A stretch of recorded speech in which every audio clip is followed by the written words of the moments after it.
அன்பு தமிழ் நேயர்களுக்கு நெஞ்சார்ந்த திருக்குறள் வணக்கங்களை அன்போடு உரைத்துக் கொள்வது உங்களின் அன்பு தோழன் பா. மூவேந்திர பாண்டியன்.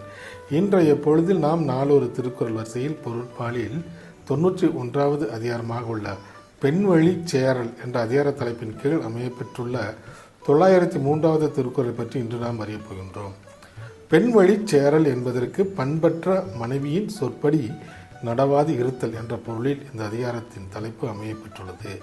இப்பொழுது நாம் 903வது திருக்குறளுக்கு செல்வோம். இல்லாள்கண் தாழ்ந்த இயல்பின்மை எங்கான்றும் நல்லாருள் நாணுத் தரும். இல்லாள்கண் தாழ்ந்த இயல்பின்மை எங்கான்றும் நல்லாருள் நாணும் தரும். இத்திருக்குறளுக்கான பொருள் என்னவென்பதை இப்போது நாம் காண்போம். பண்பற்ற மனைவிக்கு அடிபணிந்து செல்பவன் எப்போதும் நல்லோரின் முன்பு தலை குனிந்து நிற்க வேண்டிய நிலை ஏற்படும் என்பது இத்திருக்குறளுக்கான பொருளாக உள்ளது.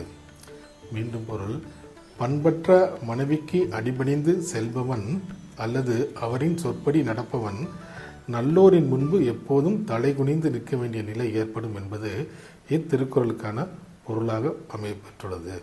ஆம் தோழர்களே, நாமும் வள்ளுவரின் வழியினை தவறாமல் பின்பற்றி வாழ்வில் எப்போதும் வெற்றியே காண்போம். நன்றி, வணக்கம்.